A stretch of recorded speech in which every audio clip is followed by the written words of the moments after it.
Hi friends, ನಮಸ್ತೆ.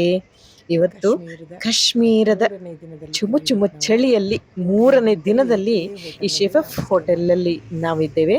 ಇವತ್ತು ನಾವು ಹೋಗ್ತಾ ಇರುವಂಥ ಪ್ಲೇಸ್ ಅಂದರೆ ಗುಲ್ಮಾರ್ಗ್ ಮುಖ್ಯವಾಗಿ ಇಲ್ಲಿ ಒಂದು ಗುಲ್ಮಾರ್ಗ್. ಆದರೆ ಗುಲ್ಮಾರ್ಗ್ ತಿಳ್ಕೊಬೋದು ಗೊತ್ತಲ್ಲ? ಅಂತ ಇದರ ಏನು ಬಗ್ಗೆ ಕಂಪ್ಲೀಟ್ ಆದ ಇಲ್ಲ, ಎಲ್ಲ ಯಾಕಂದ್ರೆ ಚೇಂಜಸ್ ವಿವರಣೆಯನ್ನು, ಆಗಿದ್ದಾವಲ್ಲ ನಮಗೆ ಡೀಟೇಲ್ಸನ್ನು, ಒಂದು ಇನ್ಫಾರ್ಮೇಷನನ್ನು, ತಿಂಗಳಿರ್ಬೋದು ಇಲ್ಲಿ ಅಷ್ಟೇ. ಇನ್‌ಫ್ಯಾಕ್ಟ್ ಗುಲ್ಮಾರ್ಗ್ ಸೊ ಅಂತ ಯಾಕೆ ಹಾಗಾಗಿ ಹೆಸರು ಬಂತು ಅನ್ನೋದನ್ನು ಕೂಡ ನಾನು ಹೇಳ್ತೇನೆ. So friends, welcome back to Sanjana creations. Friends, ನಿಮ್ಮ ಸೊ ಇವತ್ತು ನಾವು ಸಪೋರ್ಟ್ ಈ ಹೊರಡ್ತಿರೋದು ಒಂದು ವಿಡಿಯೋಕ್ಕೆ ಇರಲಿ. ಹಾಗೆ ನನ್ನ ಚಾನಲ್ಗೆ ಗುಲ್ಮಾರ್ಗ್ ಸಬ್ಸ್ಕ್ರೈಬ್ ಮಾಡದೆ ಏನಾದರೂ ನೋಡ್ತಾ ಇದ್ರೆ ಹೋಟೆಲಿನ ದಯವಿಟ್ಟು ಸಬ್ಸ್ಕ್ರೈಬ್ ಮಾಡಿಕೊಂಡು ವಿಡಿಯೋವನ್ನು ಹೋಗ್ತಾ ನೋಡಿ. ಇದ್ದೀವಿ. ಹಾಗೆ ಸೊ ನಿಮ್ಮ ಬನ್ನಿ ಸಪೋರ್ಟ್ ನಾವು ಇರಲಿ ಅಂತ ಹೇಳ್ತಾ, ಗುಲ್ಮಾರ್ಗ್ ಫ್ರೆಂಡ್ಸ್ ಇಲ್ಲಂತೂ ಹೋಗ್ತಾ ಭಯಂಕರ ಹೋಗ್ತಾ ಚಳಿ ಉಂಟು. ಹಾಗೆ ಇನ್ನೊಂದು ವಿಷಯ ಅಂದರೆ ಕಾಶ್ಮೀರದಲ್ಲಿ ಯಾವಾಗ ಚಳಿ, ಯಾವಾಗ ಮಳೆ, ಗುಲ್ಮಾರ್ಗ್ ಯಾವಾಗ ಐಸ್ ಅಂದರೆ, ಇನ್ಫ್ಯಾಕ್ಟ್ ಈ ಗುಲ್ಮಾರ್ಗ್ ಒಂದು ಅನ್ನೋದು ಹೆಸರಲ್ಲಿ ಡಿಸೆಂಬರ್ದಿಂದ ಮಾರ್ಚ್ವರೆಗೆ ಸ್ನೋನೆ. ಇದು ಬಟ್ ಸ್ನೋ ಒಂದೇ ಅಲ್ಲ, ಮಳೆ ಯಾವಾಗ ಬರುತ್ತೆ ಅಂತ ಹೇಳಕ್ಕಾಗಲ್ಲ. ಅದಕ್ಕೆ ಹೇಳೋದು ಗುಲ್ಮಾರ್ಗ್ ಅಂದ್ರೆ ಕಾಶ್ಮೀರ್ ಕಾ ಮೌಸಮ್, ಬಾಂಬೆ ಕಾ ಫ್ಯಾಷನ್ ಯಾವಾಗ ಚೇಂಜ್ ಆಗತ್ತೆ ಅಂತ ಹೇಳಕ್ಕಾಗಲ್ಲ ಅಲ್ವಾ. ಸೊ ಇವತ್ತು ಕೂಡ ಅದೇ ತರ ಆಗ್ತಾ ಇದೆ. ನಾವಿಲ್ಲಿ ಗುಲ್ಮಾರ್ಗ್ ಹೊರಟಿದೀವಿ, ಬಟ್ ಸ್ಟಾರ್ಟ್ ಆಗಿದೆ ಮಳೆ. ಮಳೆ ಅತಿಯಾದ ಸ್ಟಾರ್ಟ್ ಆಗಿದೆ. ಸೊ ನಾವಿಲ್ಲ ಆದ್ರೂ ಹೋಗ್ಲೇಬೇಕು. ಆ ಒಂದು ಪ್ಲೇಸ್ಗೆ ಆಲ್ರೆಡಿ ಫಿಕ್ಸ್ ಆಗಿರೋದ್ರಿಂದ ಹೋಗ್ಲೇಬೇಕು. ಓಕೆನಾ? ಸೊ ಬನ್ನಿ ಫ್ರೆಂಡ್ಸ್, ಈಗ ನಾವು ಶ್ರೀನಗರದಿಂದ ಸುಮಾರು 2 ಗಂಟೆಗಳ ಕಾಲ ಪ್ರಯಾಣ ಮಾಡಬೇಕು. ಸೊ ಹೋಗ್ತಾ ಹೋಗ್ತಾ ಅಲ್ಲಿಯ ಸುಂದರವಾದ ಪರಿಸರದ ಬಗ್ಗೆ, ಅಲ್ಲಿಯ ವಿಷಯ ಬಗ್ಗೆ ಹೇಳ್ತಾ ಹೋಗೋಣ. ಸೊ ಗುಲ್ಮಾರ್ಗ್ ಅಂದ್ರೆ, ಫಸ್ಟ್ ಆಫ್ ಆಲ್ ಗುಲ್ಮಾರ್ಗ್ ಅಂದ್ರೆ ಏನು ಗೊತ್ತಾ? ಇದ್ರ ಒಂದು ಹೂವಿನ ಹುಲ್ಲುಗಾವಲು ಅಂತ. ಗುಲ್ಮಾರ್ಗ್ ಅನ್ನೋ ಶಬ್ದ ಕಾಶ್ಮೀರಿ ಭಾಷೆದ್ದು ಅದು. ಸೊ ಈ ಒಂದು ಗುಲ್ಮಾರ್ಗೆ ಜಮ್ಮು ಮತ್ತು ಕಾಶ್ಮೀರದ ಬಾರಾಮುಲ್ಲಾ ಜಿಲ್ಲೆಯಲ್ಲಿದೆ. ಇದು ಪ್ರಸಿದ್ಧ ಒಂದು ಗಿರಿಧಾಮ. ನೋಡಿ ಎಷ್ಟು ಮಳೆ, ಗ್ಲಾಸ್ ಕೂಡ ಕಾಣ್ತಿಲ್ಲ, ಅಷ್ಟು ಮಳೆ ಆಗ್ತಾ ಉಂಟು. ಇದನ್ನ ಹೂಗಳ ಹುಲ್ಲುಗಾವಲು, ಮಿಡೋ ಆಫ್ ಫ್ಲವರ್ಸ್ ಅಂತ ಕರೀತಾರೆ. ಶ್ರೀನಗರದಿಂದ ಈಗ ನಾವು ಹೊರಟಿದ್ವಾ, ಅಲ್ಲಿಂದ ಸುಮಾರು 60 ಕಿಲೋಮೀಟರ್ ದೂರ ಇದೆ. ಒಂದು 2 ಅವರ್ಸ್ ಬೇಕೇ ಬೇಕು. ಹಾಗಾದ್ರೆ ಇದು ಎಷ್ಟು ಎತ್ತರ ಇದೆ ಅಂದ್ರೆ, ಸಮುದ್ರ ಮಟ್ಟದಿಂದ 2730 ಮೀಟರ್ ಎತ್ತರದಲ್ಲಿದೆ. ಅಂದ್ರೆ 8957 ಅಡಿ ಹೈಟ್, ಅಷ್ಟು ಹೈಟ್ ಇದೆ. ಹಾಗಾಗಿ ಚಳಿ ಜಾಸ್ತಿ. ಸೊ ಇಲ್ಲೆಲ್ಲ ಏನೆಲ್ಲ ಇದೆ ಅನ್ನೋದನ್ನ ನಾನು ಎಲ್ಲವನ್ನ ಹೇಳ್ತೇನೆ. ಸಾಹಸ ಕ್ರೀಡೆಗಳಾದ ಸ್ಕೀಯಿಂಗ್ ಇದೆ, ಕೇಬಲ್ ಕಾರ್ ಇದೆ. ನಾವು ಯಾವ್ದೆಲ್ಲ ಹೋದ್ವಿ, ಅಲ್ಲಿಯ ವಾತಾವರಣ ಹೇಗಿತ್ತು, ಅಬ್ಬಾ ಹೇಳಲ ಸಾಧ್ಯ, ಅಷ್ಟು ಮೈ ಜುಮ್ ಅನ್ನಿಸುವಂತ ಒಂದು ವಾತಾವರಣ.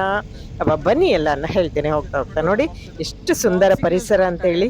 ಆ ಮರಗಳು, ಹಸಿರು ಹುಲ್ಲುಗಾವಲು, ಇಳಿಜಾರು ಪ್ರದೇಶ, ಹಿಮಪಾತ ಆಗುವಂಥದ್ದು. ಅಬ್ಬಬ್ಬಬ್ಬ, ನಿಜವಾಗ್ಲೂ ಮೈ ಜುಮ್ ಅನ್ನತ್ತೆ. ಸ್ನೇಹಿತರೆ, ಈ ಗುಲ್ಮಾರ್ಗ್ ಅಂದ್ರೆ ಗೌರಿ ಮಾರ್ಗ್ ಅಂತ, ಗೌರಿ ದೇವತೆಯ ಮಾರ್ಗ ಅಂತ ಅರ್ಥ. ಮೊದಲದಿತ್ತು. ಈ ಸ್ಥಳಕ್ಕೆ 16ನೇ ಶತಮಾನದಲ್ಲಿ ಸುಲ್ತಾನ್ ಯೂಸುಫ್ ಶಾ ಅವರಿಂದ ಈ ಹೆಸರು ಬಂದಿದೆ ಅಂತ. ಬದಲಾಯಿತು. ಮೊದಲು ಗೌರಿ ಮಾರ್ಗ್ ಇದ್ದಿದ್ದು. ಈ ಸ್ಥಳ ಜಹಾಂಗೀರ್ ಯುಗಕ್ಕೂ ಹಿಂದಿನದು. ಅಂದ್ರೆ ಮೊಘಲ್ ರಾಜರು ವಸಾಹತುಶಾಹಿ ಆಳ್ವಿಕೆಯ ಮೊದಲು ದಶಕಗಳ ಕಾಲ ಈ ಸ್ಥಳವನ್ನ ಆಳಿದ್ರು. ನೋಡಿ ನಾವೀಗ ಬಂದ್ವಿ. ಕ್ರಿಸ್ಮಸ್ ಮತ್ತು ಈಸ್ಟರ್ ಸಮಯದಲ್ಲಿ ಬ್ರಿಟಿಷರು ತಮ್ಮ ರಜಾದಿನಗಳನ್ನು ಇಲ್ಲಿ ಕಳೆಯಲು ಬರ್ತಿದ್ರು. ಸ್ಕೀಯಿಂಗ್ ಮೈದಾನ ಇದೆ, ರೆಸಾರ್ಟ್ಗಳನ್ನು ಸ್ಥಾಪನೆ ಮಾಡಿದ್ರು. ವಸಾಹತುಶಾಹಿ ಆಡಳಿತದ ಅಂತ್ಯದ ನಂತರ ಗುಲ್ಮಾರ್ಗ್ ಸ್ವತಂತ್ರ ಜಮ್ಮು ಮತ್ತು ಕಾಶ್ಮೀರದ ಒಂದು ಭಾಗವಾಗಿ ಮಾರ್ಪಟ್ಟಿತು. ಅಂದ್ರೆ ಈಗ ಅದು ಕೇಂದ್ರಾಡಳಿತ ಪ್ರದೇಶ. ಸ್ನೇಹಿತರೆ, ಅದು ಒಂದು 2 ತಾಸು ಪ್ರಯಾಣದ ನಂತರ ನಾವು ಆಲ್ರೆಡಿ ರೀಚ್ ಆದ್ವಿ. ನಮ್ಮ ವೆಹಿಕಲ್ ಏನು ತಂದಿರ್ತೀವಲ್ಲ ಅಲ್ಲೇ ಪಾರ್ಕ್ ಮಾಡಬೇಕು. ಅವರದೇ ಆದ ವೆಹಿಕಲ್ ಅಲ್ಲಿ ಹೋಗ್ಬೇಕಾಗತ್ತೆ. ಆ ಅದು ಅಲ್ಲೂ ಅಷ್ಟೇ, ಅವರ ಹೇಳಿದ ರೇಟ್ ಎಲ್ಲ ಬಾರ್ಗೇನಿಂಗ್ ನಡೆಯುತ್ತೆ. ಹಾಗೆ ನಮಗೆ ಗಮ್ ಶೂನೋ ಅದು ಇದು ಎಲ್ಲ ಕೊಡ್ತಾರೆ. ಅದೆಲ್ಲವೆಲ್ಲ ಹೇಳ್ತೀನಿ ಸ್ನೇಹಿತರೆ. ಹಾಗೆ ಇಲ್ಲಿ ಮಾತಾಡ್ತಾ ಇದ್ದಾರೆ ರೇಟಿಂಗ್ ಎಲ್ಲ. ನಮ್ಮ ಹಣೆ ಬರುವ ಏನೋ, ಆ ದಿನ ಅಂತೂ ವಿಪರೀತ ಮಳೆ ಬರ್ತಾ ಇತ್ತು ಸ್ನೇಹಿತರೆ. ಈ ಗುಲ್ಮಾರ್ಗ್ ಜಮ್ಮು ಕಾಶ್ಮೀರದ ಪೀರ್ ಪಂಜಾಲ್ ವಲಯದಲ್ಲಿ ಜನಪ್ರಿಯ ಸ್ಕೀಯಿಂಗ್ ತಾಣ ಆಗಿದೆ. ಹೂಗಳ ಹುಲ್ಲುಗಾವಲು, ಗುಲ್ಮಾರ್ಗ್ ಅಂದ್ರೇನೆ ಅದೇ ಹೂಗಳ ಹುಲ್ಲುಗಾವಲು. ಆಳವಾದ ಕಂದರ, ನಿತ್ಯ ಹರಿದ್ವರ್ಣ ಕಾಡುಗಳು, ಕಣಿವೆಗಳಿಂದ ಆವೃತವಾಗಿದೆ. ಇಲ್ಲಿ ಗುಲ್ಮಾರ್ಗ್ನಲ್ಲಿ ಗೊಂಡೋಲಾ ರೈಡ್ ವರ್ಲ್ಡ್ ಫೇಮಸ್ ಆಗಿದೆ. ಇದು ವಿಶ್ವದಲ್ಲೇ 2ನೇ ಅತಿ ದೊಡ್ಡ ಗೊಂಡೋಲಾ ರೈಡ್. ಒಟ್ಟಿನಲ್ಲಿ 10 ಹಲವು ವಿಶೇಷಗಳನ್ನ ಹೊಂದಿರುವ ಈ ಒಂದು ಗುಲ್ಮಾರ್ಗ್ ಪ್ರವಾಸ ನಮ್ಮ ಜೀವನದಲ್ಲಿ ಯಾವತ್ತೂ ಮರೆಯೋ ಹಾಗಿಲ್ಲ, ಅಷ್ಟು ಚೆನ್ನಾಗಿದೆ. ಬಟ್ ಕೆಲವು ಟೈಮ್ ಇದೇ ತರ ಮೌಸಮ್ ಯಾವಾಗ ಖರಾಬ್ ಆಗತ್ತೆ ಅಂತ ಹೇಳಕ್ಕಾಗಲ್ಲ. ನೋಡಿ ಸುತ್ತಮುತ್ತಲು ನಿಮ್ಗೆ ಒಂದು ರೌಂಡ್ ತೋರಿಸ್ತಾ ಇದ್ದೀನಿ.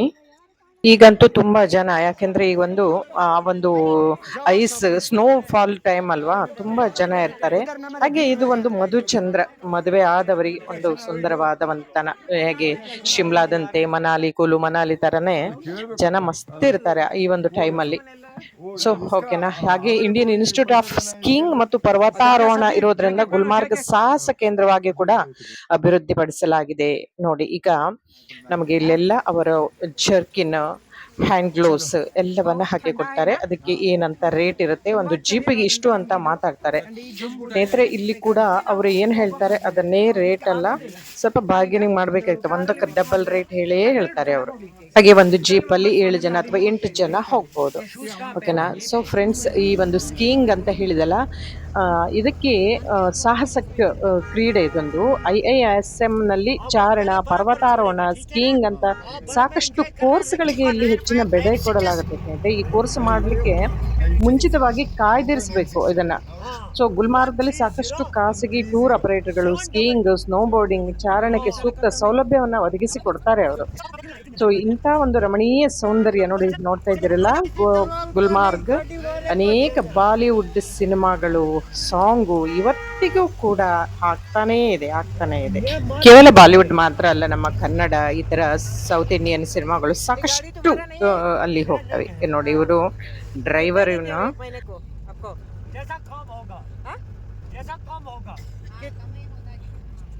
ಕಾಶ್ಮೀರಿ ಲ್ಯಾಂಗ್ವೇಜ್ ಅಲ್ಲಿ ಏನೋ ಕೇಳಿದೆ, ಅವನು ಏನೋ ಹೇಳ್ದ. ಸ್ನೇಹಿತರೆ, ನಮಗೆ ಮಳೆ ಬಂದಿರೋದ್ರಿಂದ ಎಲ್ಲವನ್ನು ನಮಗೆ ಮಾಡ್ಲಿಕ್ಕೆ ಆಗ್ಲಿಲ್ಲ. ಇಲ್ಲಿ ಕೇಬಲ್ ಕಾರ್ ಇದೆ, ನಮಗೆ ಇಲ್ಲಿ ಸ್ಕೀಯಿಂಗ್ ತಾಣ ಇದೆ. ನಮಗೆ ಈ ಮಳೆ ಇರೋದ್ರಿಂದ ಏನು ಮಾಡ್ಲಿಕ್ಕೆ ಆಗ್ಲಿಲ್ಲ. ಸೊ ಈ ಭಾರತದ ಅತ್ಯಂತ ಪ್ರಸಿದ್ಧ ಸ್ಕೀಯಿಂಗ್ ಹೇಳಿದ್ನಲ್ಲ, ಇದು ತಾಣಗಳಲ್ಲಿ ಒಂದು. ಚಳಿಗಾಲದ ಸಮಯದಲ್ಲಿ ಈ ಗುಲ್ಮಾರ್ಗ್ ಕಣಿವೆಯು ಹಿಮದಿಂದ ಫುಲ್ ತುಂಬಿರುತ್ತೆ. ನೋಡಿ, ಫುಲ್ ನಾವು ಈ ಒಂದು ಪ್ಲೇಸ್ಗೆ ಬಂದ್ವಿ ಈಗ.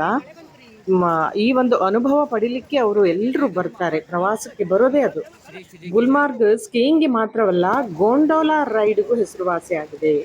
ಅತಿ ಹೆಚ್ಚು ಕೇಬಲ್ ಕಾರ್ಗಳನ್ನು ಹೊಂದಿರುವ ವಿಶ್ವದ 2ನೇ ಫೇಮಸ್ ಸ್ಥಳ ಅಂದ್ರೆ ಗುಲ್ಮಾರ್ಗ್.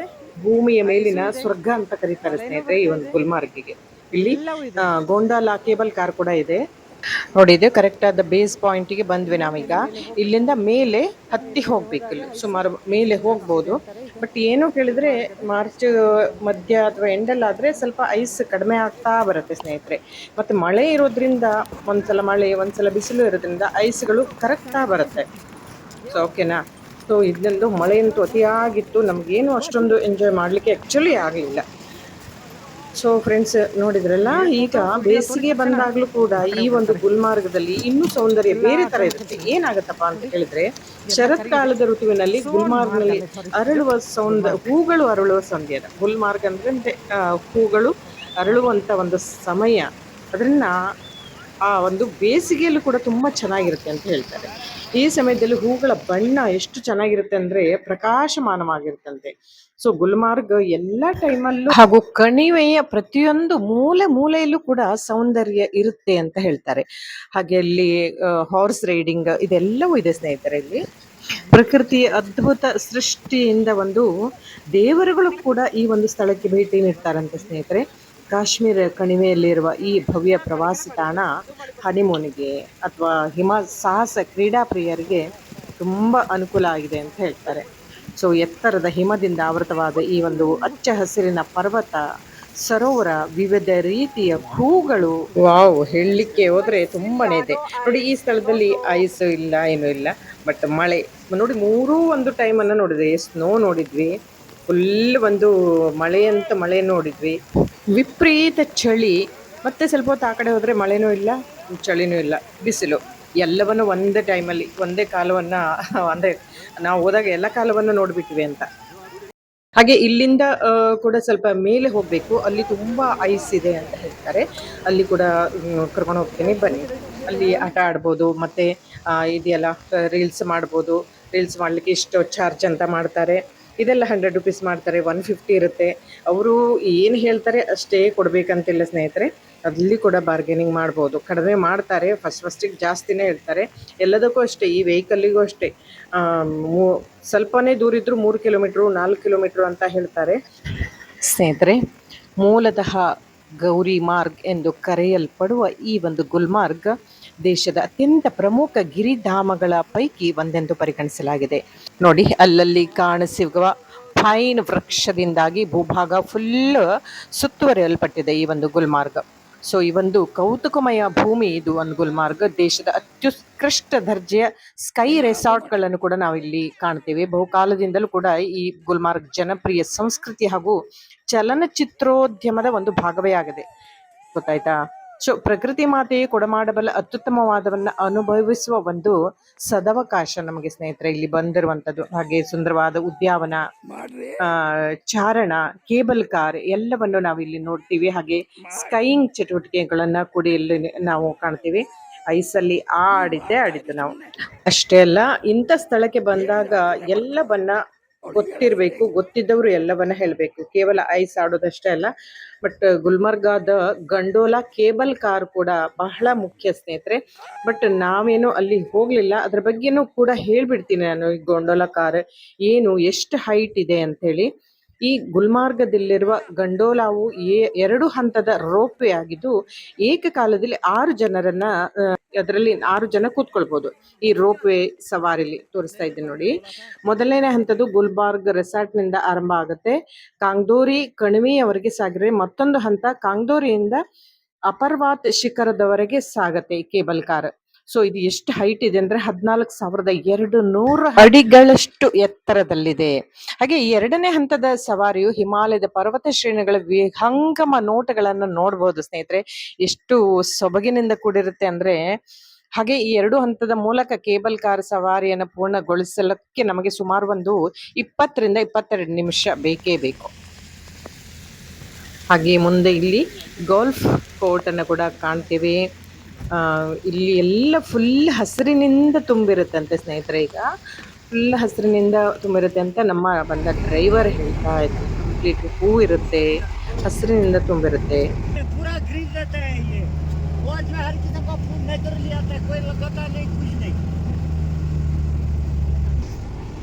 ये देखो गर्मी के मौसम में कैसा फूल आता है।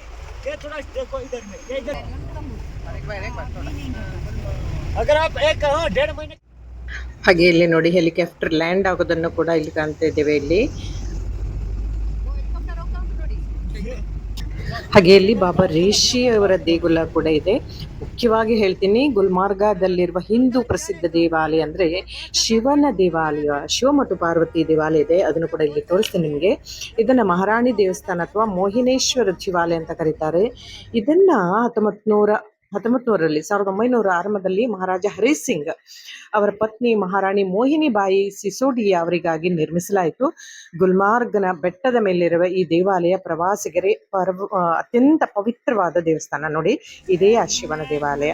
ಇದು ಗುಲ್ಮಾರ್ಗದ ಪಟ್ಟಣದ ಮಧ್ಯ ಭಾಗದಲ್ಲಿದೆ, ಸಣ್ಣ ಬೆಟ್ಟದ ಮೇಲಿದೆ. ಇದು ಸುತ್ತಲೂ ಹಚ್ಚ ಹಸಿರಿನಿಂದ, ಹಿಮದಿಂದ ಫುಲ್ಲು ಮುಳುಗಿ ಹೋಗುತ್ತೆ ಸ್ನೇಹಿತರೆ. ಇದು ಒಂದು ಹಿಂದಿ ಸಾಂಗ್, ನನಗೆ ಯಾವ್ದು ನೆನಪಾಗ್ತಾ ಇಲ್ಲ. ನಿಮ್ಗೇನಾದ್ರೂ ನೆನಪಾದ್ರೆ ಈ ಸಾಂಗ್ ಬಗ್ಗೆ ಕಮೆಂಟ್ ಹಾಕಿ ನೋಡೋಣ ಯಾವ ಸಾಂಗ್ ಅಂತ ಹೇಳಿ. ಹಾಗೆ ಜೂನ್ 24ರಲ್ಲಿ ಸಂಭವಿಸಿದ ಬೆಂಕಿ ಅವಘಡದಲ್ಲಿ ಸ್ವಲ್ಪ ಭಾಗಶಃ ದೇವಾಲಯ ಸುಟ್ಟು ಹೋಗಿತ್ತು. ಈಗೆಲ್ಲ ಸರಿ ಮಾಡಿದ್ದಾರೆ. ಸೊ ಫ್ರೆಂಡ್ಸ್, ನಾವೆಲ್ಲ ಅಲ್ಲಿ ಮುಗಿಸಿ ಈಗ ಬಂದ್ವಿ. ಅಷ್ಟು ಕೋಲ್ಡ್ ಇರುತ್ತೆ ಅಂತ ಹೇಳಿದ್ರೆ ಹೇಳಕ್ಕಾಗಲ್ಲ, ಅಷ್ಟು -ಡಿಗ್ರಿ ಇರುತ್ತೆ. ಸೊ ಗುಲ್ಮಾರ್ಗದ ಒಂದು ಸುಂದರವಾದ ಅನುಭವ, ಹೂಗಳ ಹುಲ್ಲುಗಾವಲು ಎಂದು ಕರೆಯಲ್ಪಡುವ ಈ ಗುಲ್ಮಾರ್ಗ್ ಸ್ಕೀಯಿಂಗಿಗೆ, ಗೊಂಡೋಲಾ ರೈಡ್, ಕೇಬಲ್ ಕಾರಿಗೆ ವೆರಿ ವೆರಿ ಫೇಮಸ್ ಆಗಿರುವಂಥದ್ದು. ಈ ಒಂದು ಅನುಭವ ನಿಮ್ಮ ಜೀವಮಾನದಲ್ಲೇ ಖಂಡಿತ ಮರೆಯಲಾಗದ ಅನುಭವವಾಗಿ ಉಳಿಯುತ್ತದೆ. ನೋಡಿ, ಒಂದು ಪ್ರಕೃತಿ ಸುಂದರ. ಇಲ್ಲಂತೂ ಫುಲ್ ಸ್ನೋ ಆಗಿದೆ, ಏನೂ ಕಾಣಲ್ಲ, ಅಷ್ಟು ಫುಲ್ ಆಗಿದೆ. ಈಗ ನಾವು ಹೋಗ್ತಾ ಹೋಗ್ತಾ ಕೆಲವೊಂದು ಶಾಪಿಂಗ್ಗಳನ್ನ ನೋಡ್ತೀವಿ. ಮುಖ್ಯವಾಗಿ ಇಲ್ಲಿ ಪರ್ಚೇಸ್ ಮಾಡುವಂಥದ್ದು ಶಾಲ್ ಅಂತ ಹೇಳಿದ್ನಲ್ಲ, ಆ ಶಾಲ್ಗಳನ್ನ, ಕಾರ್ಪೆಟ್ಗಳನ್ನ ಹೇಗೆ ಮಾಡ್ತಾರೆ ಅನ್ನೋದನ್ನು ಕೂಡ ನಿಮ್ಗೆ ಇಲ್ಲಿ ಒಂದು ಚಿಕ್ಕ ಕ್ಲಿಪ್ಪಲ್ಲಿ, ವಿಡಿಯೋ ಕ್ಲಿಪ್ಪಲ್ಲಿ ತೋರಿಸ್ತಾ ಇದ್ದೀನಿ ನೋಡಿ.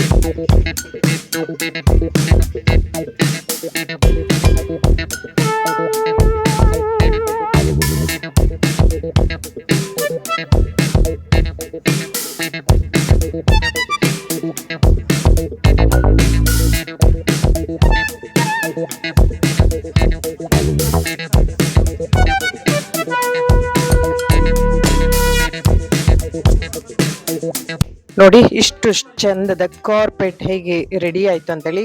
ಇದೆಲ್ಲ ಅವರೇ ಅಲ್ಲೇ ಶಾಪ್ನಲ್ಲೇ ಮಾಡೋದು.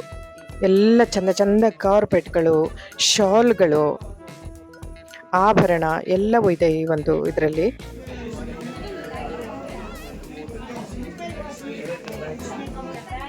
हाय I'm from Kashmir, हाँ. near to Tangmarg, हाँ. near to Gulmarg. अब क्या करते हैं इधर? This is the society. Here is dresses, shawl, sarees, jewelry, carpet, paper mache.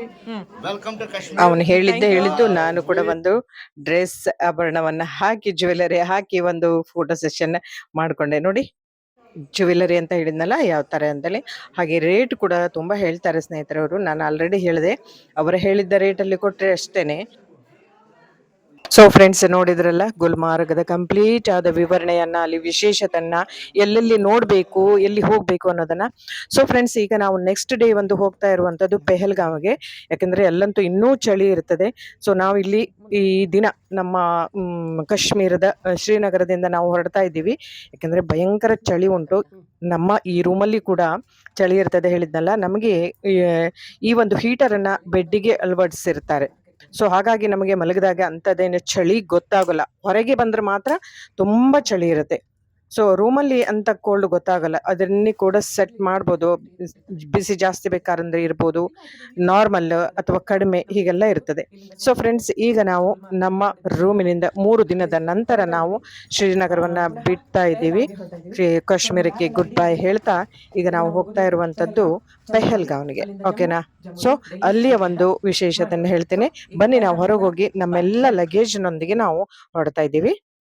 So hotel ಶೆಫ್ಗೆ good bye ಹೇಳ್ತಾ 3 ದಿನದ ಸುಂದರ ಅನುಭವದ ನೆನಪಿನೊಂದಿಗೆ ಈ ಒಂದು ಶ್ರೀನಗರದಿಂದ ಬಾಯ್ ಬಾಯ್ ಹೇಳ್ತಾ ಇದ್ದೀವಿ. ನಮ್ಮೆಲ್ಲರ ಲಗೇಜ್ಗಳು ಹೊರಗೆ ನಿಂತಿದೆ ನೋಡಿ, ಒಬ್ಬೊಬ್ಬರದ 2-3 ಲಗೇಜ್ಗಳು. ಸೊ ಈಗ ನಾವು ನಮ್ಮ ಟೀಮ್ ಲೀಡರ್ ಪ್ರಭು ಮಾಮ್ ಇದ್ದಾರಲ್ಲ, ಮಾಧವ್ ಪ್ರಭುಜಿ, ಅವರನ್ನೇ ಕೇಳೋಣ ನಾವು ಎಲ್ಲಿ ಹೋಗ್ತಾ ಇದ್ದೇವೆ, ಎಲ್ಲೆಲ್ಲಿ ಕರ್ಕೊಂಡು ಹೋಗ್ತಾ ಇದ್ದಾರೆ. ಪೆಹಲ್ಗಾಮ್ ಅಂತೂ ಗೊತ್ತಲ್ಲ, ಲಾಸ್ಟ್ ಇಯರ್ ಆದ ಒಂದು ಇನ್ಸಿಡೆಂಟ್ ಏನಂತ ಕೇಳೋಣ, ಎಲ್ಲಿ ಹೋಗ್ತಾರೆ ಕೇಳೋಣ ಬನ್ನಿ. ಹಲೋ ಸರ್, ನಮಸ್ತೆ. ನಮಸ್ತೆ, ಎಲ್ಲಿ ಹೋಗ್ತಾ ಇದ್ದೀರಿ ಸರ್? ಇವಾಗ ನಮ್ಮನ್ನ ಎಲ್ಲಿ ಕರ್ಕೊಂಡು ಹೋಗ್ತಾ ಇದ್ದೀರಿ? ನಿಮ್ಮನ್ನ ಈಗ ಪೆಹಲ್ಗಾಮ್ ಕರ್ಕೊಂಡು ಹೋಗ್ತೇವೆ. ಅಲ್ಲಿಂದ ಚಂದನವಾಡಿ, ಬೇತಾಬ್ ವ್ಯಾಲಿ ನೋಡ್ಕೊಂಡು ಪಟ್ನಿ ಟಾಪ್ ಹಾಲ್ಟ್ ಇವತ್ತು ಉಳ್ಕೊಳ್ಳೋದು.